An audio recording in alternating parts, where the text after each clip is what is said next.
our hearts shall hearken unto you, and we shall yield, and we shall come into that purpose in which you have proposed concerning us. Father, we bless you. For we come unto you not in the excellency of our ability, but we come unto you leaning on our staff. We come praising your name, we come depending on your majesty. Father, we ask for strength and grace. We ask for clarity of your word. It says before the throne there was a sea of glass, clear as crystal. Let your word be made clear unto us. That we will have a direction and a sense of purpose. Oh, that we may be found in you. Not having our own righteousness, which is of the law, but the righteousness which is of faith. Father, we thank you, Lord Jesus. Thank you for Jesus. Thank you for salvation. Thank you for redemption. May your name be highly praised and exalted, O God. In Jesus' mighty name we pray. Amen. Praise the Lord. Praise God. And welcome to the presence of the Lord. Amen and amen. We have a short time. But the Lord is master of times. He said he knows times in his hands. And the Lord will grant us much grace and much speed. In Jesus' name we pray. So we'll just engage in a very short discussion, and we'll talk briefly, about the will of God, and finding your purpose in life. The will of God. Finding your purpose in life, and there is a lot of talk, a lot of push, struggle, and strive to find that purpose in life. What is my purpose in life? Why am I born? What is that thing that I'm to do on the earth? And that question is actually a very natural question, because if you don't ask that question, then there's a problem, because it is only animals or plants that just have a mere biological existence, and that is why, Christmas Day or Thanksgiving, they can take a turkey and just kill it and eat. But you cannot be eating human beings on Thanksgiving. That is because these things, they just have a biological existence. But as human beings, there is a purpose that we have. And there's so many questions that go forth. What is my purpose in life? Why am I here? On the earth. A lot of people strive for that, and a lot of programs have been organized, motivational speaking. But yet, it seems to be a very hard, bridge to cross. A lot of people also think, that making it in life, being a big shot in life, and making it in life, either in whatever walks of life that you find yourself in in business, whatever, it is. People strive for excellence, and maybe pursuing and attaining some petty dream, and people believe that will give you a sense of purpose. But if that is true, then why do we have, a case where a lot of people who seemingly have made it in life, big people, business people, they commit suicide? You see in Hollywood, Hollywood is a beautiful example for us. And a lot of people, you see people who have no business, correlating with death, but are edging towards the grave. People commit suicide, and you find out if someone has found his purpose in life, what business has that person have to do with death? When you find your purpose, the purpose is something that should give you a zeal to live. It's a longing you want to live life. You want to get back, enjoy the life you are living. You have found that which you were created on the earth for, or something that you are enjoying, doing. But we find these people hitting it so big and yet taking their lives. So we see that it is the same road that man edges towards the grave day after day. Day after day, death is a common enemy of man that has plagued us for so long. At the rotation of the earth and when the sun yielding us day and night and months and years, and when every year comes, people celebrate their birthday.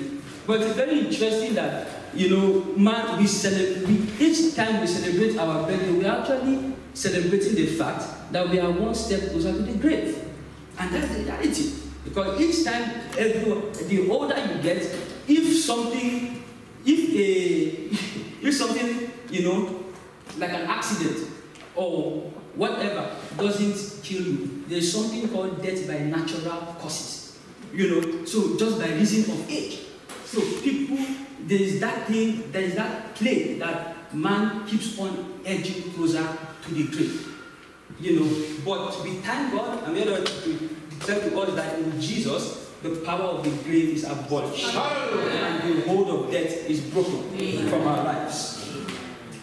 Amen and amen. Amen. So we see that there's a black hole in the heart of man that cannot be filled. We all know what a black hole is. You know, throw anything you want to throw inside there, it cannot be filled. Even the social scientists tell us, they say that the needs of man are insatiable. Is that not what the economists tell us? It's insatiable. So there is something in the heart of man. No matter whatever you pile up for yourself, there is a melancholy, a sadness deep within, a void that cannot be filled. And the very first chapter of the Bible tells us that in Genesis chapter 1 verse 1, it says, in the beginning God created the heavens and the earth. Yeah. It says the earth was without form and it was void. You see, when we look at scriptures is prophetic, is what we call prophetic. You know, and there are basically two levels, you know, in the sense of understanding the prophetic word which is found in scripture. Number one is that it can be literal as it is, you know, but another way that prophecy is conveyed, because this understanding helps us to understand the scriptures, to understand what the Bible is saying. One way that prophecy can be is conveyed is that it is conveyed in science, you know, in science. So there are things that are used to speak of certain things in symbols and signs. So you need the help of the Holy Spirit, the Spirit of the Lord, you know, to decode those things that it might have relevance and meaning to us. Now, when it says the earth, it's speaking, you know, of you and I. It says in the beginning God created the heavens and the earth. Those are actually two classes of people. But all of us start as the earth. But at a point, we are going to become the heavens. Amen. But we start as the earth. After all, where did we come from? We came from the dust. And that's where we come. So when you see the earth in scripture, it's speaking about humans, it's speaking about you. So it says, in the beginning, God created the heavens. He put the heavens first, because that is what He created you to be like. Hallelujah. And the earth. It says, and the earth was without form. It was formless, no shape. Have you experienced where your life has no, it's like an amoeba. No shape, no direct, you are just there, you just live life there. Anything can take you out. You come out, they just spray bullets and you are gone. No shape, nothing, no sense of direction. He said, but and also he said, it was without form and void. It was void. The only thing that can fill that void in your heart is Jesus. Amen. That is the truth. Go around, take it to the bank, take this check to any bank. It's going to cash, I'm telling you. That the only thing that can fill your heart is Jesus. Amen. That is why people get so much. I wonder, how would somebody have up to $10 billion in the bank and kill yourself? That does not make sense to me. You know, so there is a voidness, there is an emptiness that cannot be fulfilled. Are you wearing a mask? When you come around, you wear a facade, you wear a mask around. But when you go to your personal space, there's a melancholy, there's a sadness, there's a depression. There's something that you cannot, that is missing. Inside is void. Thank you, God. It's totally void. And it's only Jesus that can fill that void. Hallelujah. Praise the name of the Lord. Hallelujah. It's only Jesus that can fill that void. You know, the book of Proverbs, you know, chapter 30, maybe we can go read that Proverbs chapter 30, verse 15, it categorizes 4 categories of things. 4 categories of things, you know, and it says that 3 of those things can, it's there, you know, 3 of those things can never be filled. You know, and he says that the 4th one says it is never enough. The 4th one says it is never enough. We are edging towards talking about what is the will of God and how do we find our purpose. You know, this again is prophecy, and we're going to interpret it. Very simple. Don't scratch your head. It says the horse leech had 2 daughters crying, give, give. Now again, when it speaks of the horse, it's talking about you also. Why? Jesus in your life, when Jesus comes into your life, Jesus is seeking a relationship with you. It's not about religion. It's about a relationship with life. And therewith, Jesus in your heart begins to express through you. So a horse is a vehicle for a thing, you know, to be done. And Jesus in the heart of a man, you know, you become his goodly horse. The scripture says that the Lord visited the house of Judah and made him a horse in battle. Praise the name of the Lord.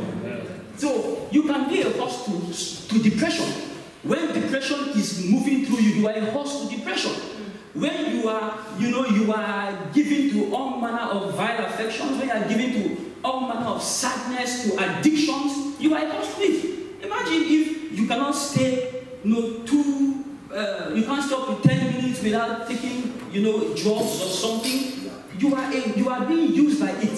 So you are a horse to that thing. So when he talks about a horse, he's speaking about men and spirits life on horses. One thing we must know is that things that happen in the physical have their roots in the spiritual.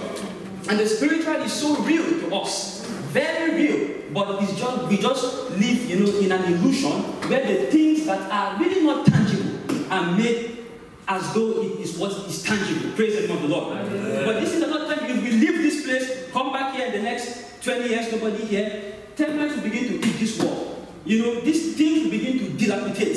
It shows that these things are not. But I tell you that after your sojourn on this earth, there will never be a moment in time and space that you will cease to exist. Things that happened before you were born, you didn't exist, no problem. But the very day life was given to you and you were made, you are not flesh, you are a spirit when you live in this body. You know, the very point you were made, there will never be a moment in time and space. I'm not saying on the earth, in time and space, and you would cease to exist. But the question is where and what kind of life will you be living? So there's a life beyond this. But anyway, let's not deviate. It says the horse leech. Now, the horse leech, a leech is a parasite. And when it sticks your body, it is parasitic to you. So the horse leech, and when they are leeching your body, this is not a good thing. These are all the things that we carry. The horse leech had 2 daughters crying, give, give. That is why you can never be filled. And that's why you can never be satisfied. It's always collecting from you. Has 2 daughters crying, give, give. It says there are 3 things that are never satisfied. Never. Yea, 4 things. That is the 4th one, say not, it is enough. 16. It says the grave is number 1. And the barren womb, number 2. The earth that is not filled with water, number 3. And the fire that saith, the fire is the one that says it is not enough. Now, this categorizes 4 classes of things. Number 1, the grave. The grave literally speaks of the grave. And truly, the grave is never satisfied. The grave enlarges her stomach and just continues to drink of souls. Look, we are talking about the earth. Oh, the earth has about 10 billion people. We are overloading the earth, right? Have you ever wondered? Now, imagine the earth has 10 billion people now. Imagine the number of people that have lived on the earth and died, let us say, in the past 100 years. I don't know more than the 10 billion that are on the earth, Now imagine from since prehistoric time, people have been dying, and the capacity has not exceeded. The grave is swallowing and swallowing. Look, the best digestive system in the world is the grave. Oh my God. In 3 days it begins to mangle you, opens you up, eats you until it takes your bones out. Count the people who have died on the earth. They would, if we repopulate them on the earth just, the fact, gravity will not go to, it will not plunge into, because it can't carry capacity. So there is problem for carrying capacity for the living, but for the dead, the earth keeps on drinking and drinking, and it's never tired of drinking. The grave is not tired, and that is what a life without Jesus leads you to the grave. The wages of sin is death. The salary, the payment for living outside Jesus, which is sin, is death, and death is inevitable. And I tell you that death is not just a physical thing. Death is a spiritual thing. Death, the simple definition of death is separation from God. When you are separated from God, you begin to edge towards death. Death is not an event, as someone says. Death is the process that begins the very moment you were born. And the more you add age, you press on, to the grave. But we thank God there is a clause in the covenant made with the sons of light, that is with the believers, that as your days, so shall your strength be. And that we will understand. But the grave, as you can see, is never satisfied. It keeps on drinking. So the grave is where everyone not in Christ is empty. That is the terminal end. The second thing that is not satisfied is the burial room. Now, the burial room speaks of the living. We who are living but do not have Jesus. Jesus Christ is that seed that should be in us, nurturing and growing stronger and stronger until it takes all over us. Praise the name of the Lord. Hallelujah. So the burial room, a life without Jesus, you may be living, but without Jesus, you can never have satisfaction. That is the burial room. A burial room never has satisfaction. So if you like, amass anything you want to amass in the world, get all manner of riches, happiness, study. In fact, the Bible says that when people increase knowledge, sorrow increases. So increase knowledge and whatever you want to do, no problem. If you do not have Jesus, if you are a barren womb, your womb is empty. You are carrying no seed of life. To carry a baby is carrying life within you. So when you don't have life, a barren womb is never satisfied. That is why people are never ever satisfied. Praise God. Without Jesus. The third one is the earth that is not filled with water. Remember, we said at the beginning that the earth speaks of you. The earth that is not filled with water now is another class. There is a class of people who don't have Jesus. But there is now a class of people who have Jesus, but are mediocres, are joking with their Christian life. You are the earth that is not filled with water. If you have Jesus in your life, you are a Christian, but you are not taking it seriously. You are not pressing to the highest in God.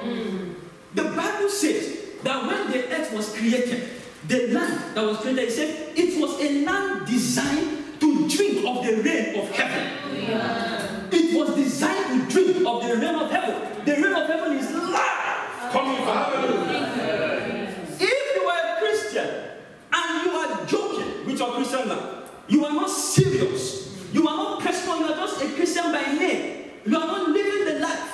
You are the earth that is not filled with water. So don't just think, oh, I have Jesus, no problem. No, you have Jesus and you are a mediocre, you will never be satisfied. There's a satisfaction that will never come. So there's a class of death, total, the terminal end. Then there's a class of people who don't have Jesus, and there's a class of people who have Jesus but are not serious. And frankly, so many people even in the church are in that category. So it's not just unbelievers. You are in the church and you are not taking Jesus seriously. Oh, you are in trouble. There is never a satisfaction. And the final one, that one is not doesn't care about being said. That one says it's not enough. That is the blazing fire. And I tell you, the blazing fire is coming. The judgment of God. When it breaks forth, it's going to judge to the very latter. Praise the name of the Lord. That is what we need to know. The blazing fire speaks of the judgment that will come. It is not, it would is a consuming fire. It will ravage and ravage and ravage. The gospel of judgment has to be preached without any compromise, because God will judge. Amen. And He's going to judge well. Amen. Now, you see, brethren, the judgment of the earth has already begun. Long. The earth itself has been judging. Do we think that the earth was designed to just open itself and swallow human beings? That is, it happens.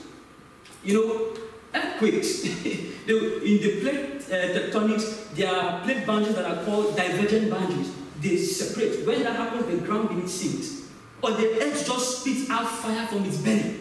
Or the seas just begin to roar and send waves, tsunamis, earthquakes. Do we think that is how the earth was created?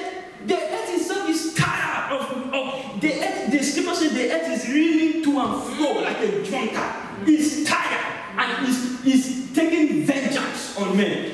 The things we see are judgments that are being released. The earth itself is groaning for the manifestation of you and I. Hallelujah. The earth is only us that can speak to the earth.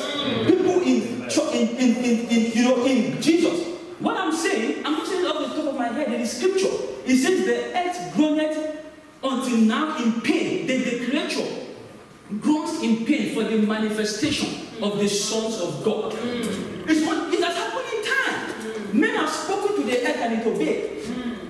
Yes. Moses stood. He was not God. I used to think it was God that made. No. Moses stood. He said, if I'm a true prophet of God, he said, let the earth open his mouth and swallow you. It obeyed. A man, Joshua, spoke to the sun and said, stand still. He says, never in a day has the Lord ever hearkened to the voice of a man in that man. He spoke to the elements. They were fighting a war. It's in scripture. He said, let the sun stand still. And the sun stood still. One other guy said, oh, I am sick. I'm sick. He was a king, Hezekiah. He said he's sick and he has been a righteous man. He needs 1 day. I said, okay, is that your problem? Okay, no problem. It says the sun should go back 10 degrees to add 15 years to his life. It obeyed it, and the sun died of heirs.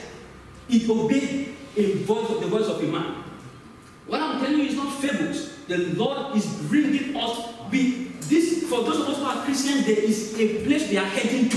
It's beyond what we think. You know, the Lord has great plans for man. He has great plans for humanity. So the judgment, the blazing fire has already begun, but it is edging to a catalytic end, and it's going to come very greatly. Praise the name of the Lord. So, in view of all of this, you know, we can see that there is emptiness and void in the heart of man. We'll go with jet speed to understand. Now, what is the will of God? What is God's will concerning humanity? And how do I find my purpose? Now, I tell you, those are two different questions, but I have answered briefly to say that to find your purpose in life, you have to be in the will of God. That is the only way to have a sense of purpose and to have a sense of belonging. Praise the name of the Lord. So, to answer that question, we are ending right now. We'll go to Ephesians chapter 1. And we'll trust God for much help. To understand what is the will of God. What is the will of God? As we are speaking, we have great decisions to begin to make. And we are going to have time to say a little prayers to help ourselves. It says, Paul, an apostle of Jesus Christ by the will of God. Paul is an apostle, not by his power. He did not give himself apostleship. It was determined by the will of God. An apostle means to be sent, a sent one, by the will of God. Now, Paul here in this book is writing to the church at Ephesus, which is modern day Turkey. So when you see Turkey giving up to other things, you know, its roots is Christian. You know, there was a strong Christian community there. He says, an apostle of Jesus Christ by the will of God, you know, and to the saints which are at Ephesus, we are going to go fast, very fast, and to the faithful in Christ Jesus, grace and peace to you. Grace be to you and peace from God our Father and from the Lord Jesus Christ. Blessed be the God and Father of our Lord Jesus Christ, who has blessed us with all spiritual blessings in heavenly places in Christ.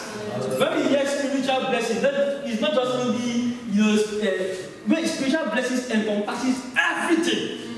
Blessings of the mind, stability, wholeness of mind, mental state, balance, health, balance, your ability to hear from God, balance, even in material things, balance, education, excellent, financially excellent, in every angle. That is spiritual blessings.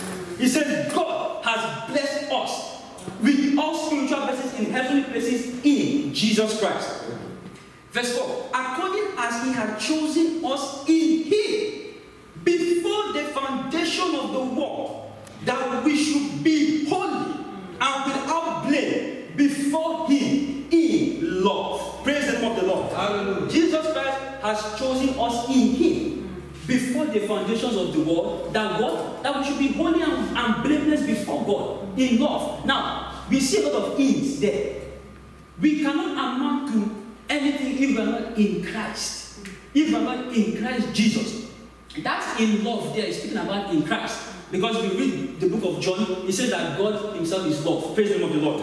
Now we are edging somewhere. Verse 5. He says, having predestinated us unto the adoption of children by Jesus Christ to himself, according to what? Let's read that last part together. According to the good pleasure of his will. That is the will of God. Yes. Amen. That you become a son of God and be found in Jesus. Amen. So you cannot talk of any purpose if you are not a son of the living God, if you have not accepted Jesus and the redemption that he has come to give, if you have not accepted the blood of Jesus for life, you cannot have a purpose. Having predestinated us unto the adoption of children, where he's beyond God, his father. Yes. You know, you have a relationship. Father speaks of passions of intimacy. You have a relationship with the Father. Predestinated us unto the adoption of children by Jesus Christ to himself, according to the good pleasure of his will. Amen. To the praise of the glory of his grace, wherein he had accepted us into the beloved. Praise the name of the Lord. And that's Ephesians chapter 1. You know, Ephesians chapter 1 verse 6 that we just read.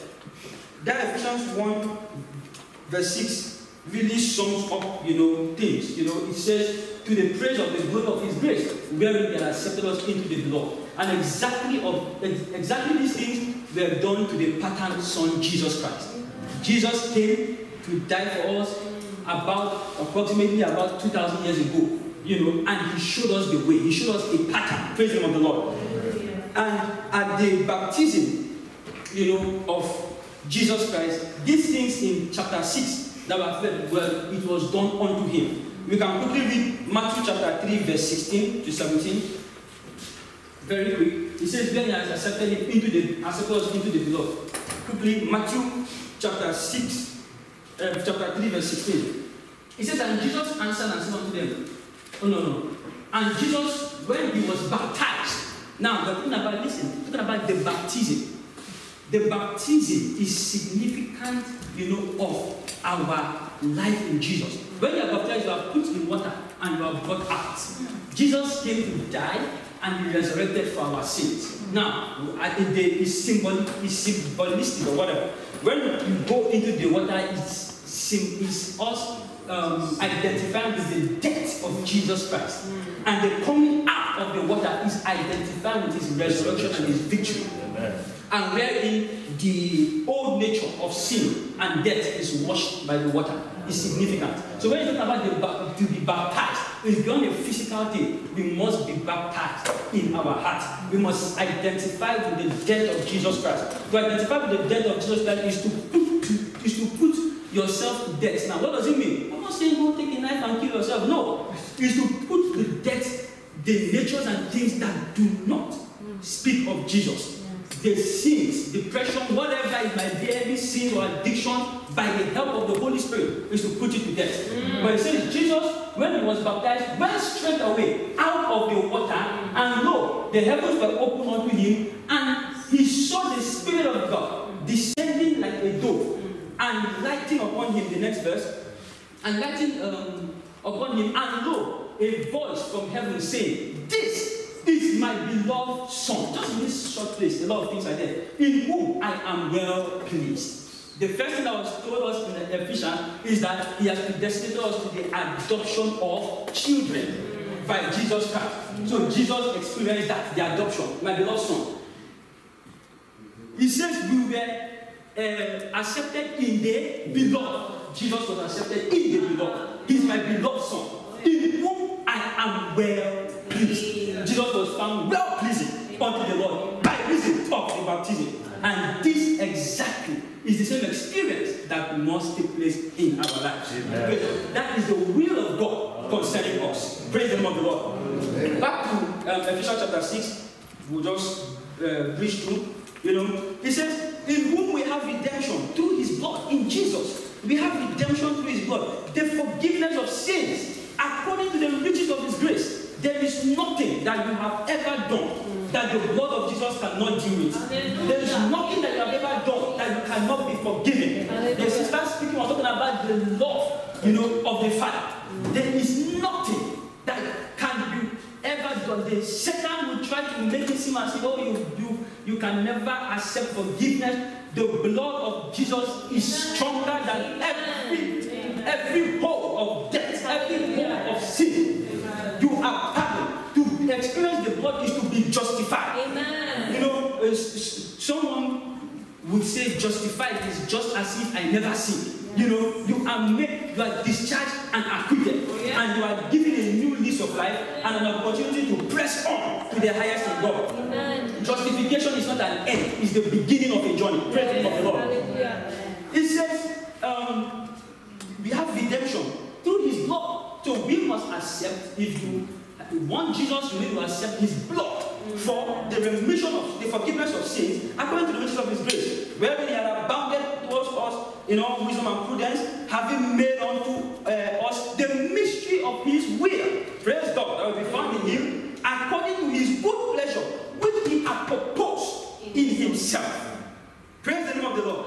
The Lord has proposed it in Himself that you come into life. Hallelujah. He said that in the dispensation of the fullness of times. Now this is to we Christians that think, just being a Christian is the end. There is more to it. There is a hope we are pressing on to. That in the dispensation of the fullness of times, that He might gather together in one, all things in Christ, both which are in heaven, which are on the earth, even in Him. I'm not going to comment much, lest we deviate or we go much time is taken. I'm going to speak. He said, "In whom also we have obtained an inheritance, being predestinated according to the purpose of Him who worketh all things after the counsel of His will." Praise God. All the workings of Jesus Christ in your life, in our lives, after the counsel of His will. Of the Lord. He goes to do His will, and His will gives the direction. That is what it means. In principle, after the counsel, He worketh all things in our life. All things work together for good for all who are in Him. He said He works all things after the counsel of His own will, that we should be to the praise of His glory, who first trusted in Christ, in whom ye also trusted, after that ye heard the word of truth, the gospel of your salvation, in whom also after that ye believed, ye were sealed with that Holy Spirit of promise, which is the earnest of our inheritance until the redemption of the purchased possession unto the praise of His glory. Now, what is this saying? It's now speaking to people who are already Christians, who have Jesus already in their life. It says, when you receive Jesus, it was not just an end. It says you were given the Holy Spirit, which is an earnest of your inheritance. That word earnest there is a down payment. If I'm owing you $100 and I tell you, hey, take $30, I'm going to come give the remaining 70. So people who just receive Jesus and that's it, you just become nominal, you just begin to live a careless, frivolous life. Then you are highly cheated because there is somewhere we are pressing to. There is a higher calling. The call of a believer is called the high calling of God in Christ Jesus. There's a high calling. There is look, without hope, people there is no zeal to do anything. Imagine if you go to school, would you be going for 8 a.m. lectures if you don't have the hope to graduate, get a good job, marry a beautiful, beautiful woman, marry some Prince Charming, and have a nice life and a good family, well-paying job? If that is not set before you, how motivated would you be to be taking exams and reading, studying for 5 courses and going to 8:30 a.m. classes in winter? You won't do that. Or you are working a job and you are not, they just tell you just keep on working, no pay, just be working. Would you be going early in the morning to work? Would you be looking for jobs? There is a hope and it drives you. So also it is in Christ. There is a hope. We are not just saying to live anyhow life and say, okay, maybe rapture will come and take us and we go to heaven and sing and clap our hands. If the hope was to go to heaven and sing and clap our hands, I don't think I would be a Christian. Or maybe what I would do is that I will enjoy myself and give way to all the passions that I want to, enjoy. And when I'm close to death, I receive Jesus as my Lord, and I go to heaven and I'll clap my hand. But not so. There is a hope. There is a high calling. We are going to reign with Jesus Christ. The age is going to close up. Look, there is no age that has transcended through time. No. From the Stone Age, it closed up. The agricultural revolution came. That age closed up. Industrial revolution came. Those are ages. Those are transition of ages. It closed up. We are in the computer age. There's a post-industrial age. It's closed up. There is an age that is coming where He is going to draw the righteousness of God. And those of us now that give ourselves to Him and walk, we will reign with Jesus Christ. We will be set over nations. And we will be as bright stars, turning many to righteousness. I tell you the truth, I lie not, that what I'm saying is in the scriptures. Go check it. It says the righteous will be as the stars shining bright, turning many to righteousness. People who we do not know, they will bow down and serve us. You think that you are just destined in the earth? Nobody knows you. We know the stars, the presidents of nations, and all the Hollywood stars. But it says in that day, the stars of heaven shall fall. The moon will turn to blood. The sun will not give a light. Sons of God will arise. And we will be the stars in that time. We will reign with Jesus Christ on the earth. Our hope is immortality and incorruptibility to become like Jesus Christ. That is, we are pressing on to. It's not just to be Christians. And sadly, a huge portion of the church has sold that gospel to us. You just be a nominal Christian, nothing. It does not motivate anyone to good works. It doesn't motivate you. It doesn't motivate you really. You can just die. When it's time to die, they go to your deathbed and make you give your life to Christ, and that's it. No, the scripture says that he that does not suffer with Christ cannot reign with Him. We want to enjoy the resurrection life, but we must first die. We must first we must first partake and identify ourselves with the death of Jesus Christ. With the death of Jesus Christ. The ages are closing. There is an age that is coming, the millennial age of Christ, as contained in scripture. It says the Lord will reign. It says, Isaiah says, behold, a king shall reign in righteousness, and princes shall rule in judgment. The king is God, but princes are you and I. We will rule, judging the earth. We are the instrument of God's judgment on the earth. We will release it and we will hold it up. That is where we are headed. We are headed. There are better things beyond this life. The promises to the child of God is beyond this physical earth. It's beyond this present life. And if we are not going to be reigning in some space, no, on the earth, we would possess this earth and live in the covenant and reign on the earth with Jesus Christ. Amen. That is it. The occultic people are trying to say, oh, there's an age coming, it's going to be called the age of Aquarius. Is it Aquarius where everything will be? Yeah, they are trying to pick it, but they don't understand. Yes, there's actually an age that's something like that. But they have no part in it. They have no part. Praise the name of the Lord. So there's a hope as Christians. There's a hope we are present. Don't be carried away by the mediocre Christian life. Nothing. Money, prosperity. You praise God, serve God, and you have all the houses. No, that is not our. How can our inheritance be houses? houses and mansions. For what? No. Okay, houses and mansions here. Then you finish, you die, and you go. You know, if people are wicked, they kill your children and take the house, inherit it.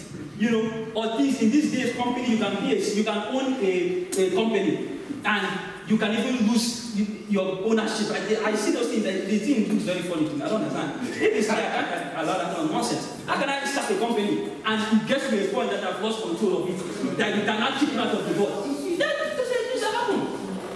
Doesn't happen. But we have a blessed hope in Christ. For those of us who are believers, we have a blessed hope. We need to press on to apprehend. The scripture says that I may win Christ. Yes.